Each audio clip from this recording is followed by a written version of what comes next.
आप सभी को नमस्कार। आज मध्य प्रदेश लोक सेवा आयोग के एक शुद्धि पत्र को देखेंगे जो कि 28 तारीख को दिया गया है, जिसमें सहायक प्राध्यापक परीक्षा के सभी विषय ग्रंथपाल और क्रीड़ा अधिकारी को भी शामिल किया गया है कि पदों के अतिथि विद्वानों को अधिकतम आयु सीमा में 10 वर्ष की छूट प्रदान किए जाने के संदर्भ में है।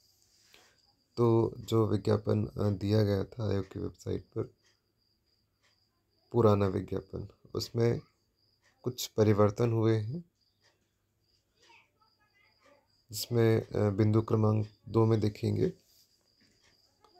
कि अतिथि विद्वानों को भर्ती परीक्षा में निर्धारित आयु सीमा में अध्यापन अनुभव के बराबर अर्थात एक अकादमिक सत्र में अनुभव के लिए 1 वर्ष किंतु अधिकतम 10 वर्षों की छूट प्रदान की जाती है। आयु सीमा में छूट सामान्य प्रशासन विभाग द्वारा निर्धारित अधिकतम आयु सीमा के अतिरिक्त होगी। तो जितनी भी अधिकतम आयु सीमा है उससे 10 वर्ष की अतिरिक्त छूट दी गई है। इसके अनुक्रम में आयोग द्वारा जारी पृथक विज्ञापन दिनांक 30/12/2022 में शासकीय महाविद्यालय में रिक्त पदों के विरुद्ध कार्य करने वाले अतिथि विद्वानों को अधिकतम 10 वर्ष की आयु सीमा में छूट दी जाती है।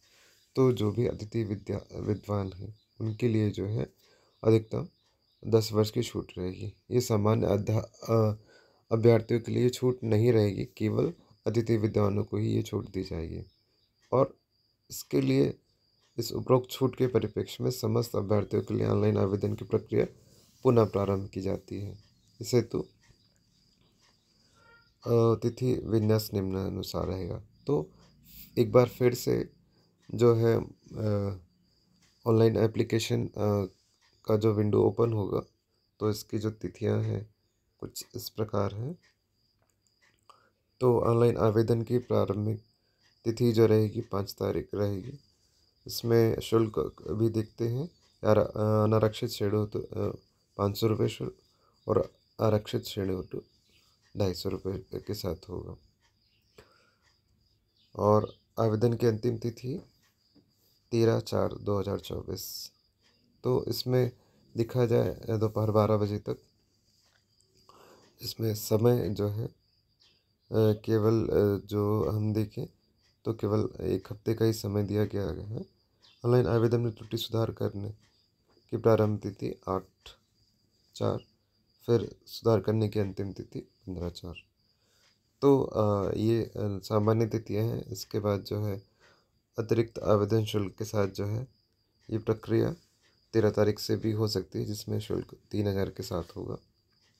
फिर इसके बाद विलम्ब शुल्क के साथ दूसरे स्तर में देखेंगे तो 20 तारीख से जो है 25,000 के साथ जो है ये फॉर्म भरा जा सकता है।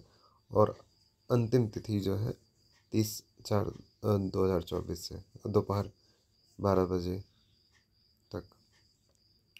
तो समस्त अभ्यर्थियों के लिए अर्थात अंतिम तिथि 13/4/2024 ही रहेगी। दिनांक 13/4 के पश्चात अर्हता प्राप्त करने वाले आवेदन करने हेतु अपात्र होंगे। तो इसमें जो है जो भी अभ्यर्थी इसमें आवेदन करेंगे तो उनकी जो है अंतिम तिथि तक समस्त जितनी भी शैक्षणिक दस्तावेज हैं वो उस तिथि तक होना चाहिए, जिसकी जो अंतिम तिथि है 13/4 तक है। जिससे किसी विद्यार्थी का नेट है, किसी अभ्यर्थी की PhD है, वो 13/4/2023 तक पूर्ण होनी चाहिए। त्रुटि सुधार शुल्क सभी आवेदन हेतु 50 रुपये त्रुटि सुधार रहेगा।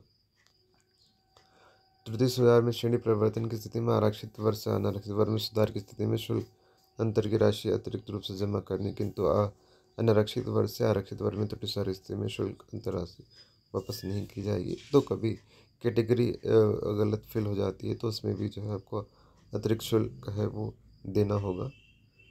त्रुटि सुधार अवधि में भी अभ्यर्थी नाम में कोई त्रुटि सुधार नहीं किया जा सकता। अभ्यर्थी ऑनलाइन आवेदन पत्र में अपने नाम अत्यंत पूर्वक प्रविष्टि करें। तो त्रुटि सुधार में नाम में कोई सुधार नहीं किया जाएगा। एक बार जो आपने प्रथम चरण में जो आवेदन किया है वही मान्य रहेगा। अन्य अ, अ, उसमें सुधार किए जा सकते हैं, लेकिन नाम में सुधार नहीं किया जा सकता। तो इसमें एक नोट भी दिया गया है कि पूर्व में आवेदन कर चुके समस्त अभ्यर्थियों को पुनः आवेदन करने की आवश्यकता नहीं है। माननीय उच्च न्यायालय द्वारा आयु सीमा की छूट के संदर्भ में दायर विभिन्न याचिकाओं तथा विषयवार मूल विज्ञापन हेतु आवेदन करने की अंतिम तिथि के बाद नेट परीक्षा परिणाम दिनांक 17/1/2000 करने उत्तीर्ण होने के आधार पर जिन अभ्यर्थियों परीक्षा में बैठने को आदेशित किया गया उनके लिए पृथक व्यवस्था अपेक्षित नहीं है, तब वे समान अभ्यर्थियों की भांति अपना ऑनलाइन आवेदन प्रस्तुत कर सकें। तो जिन्हें जो है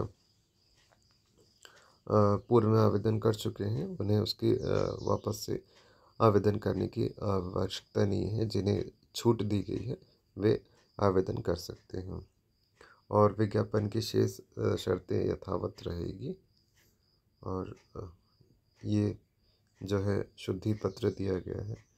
तो जो कई समय से सहायक प्राध्यापक परीक्षा, ग्रंथपाल और क्रीड़ा अधिकारी परीक्षा में ये जो अभी उच्च न्यायालय की जो है खंडपीठ के द्वारा फैसला लिया गया था, तो उस पे ये आयोग का ये निर्णय था।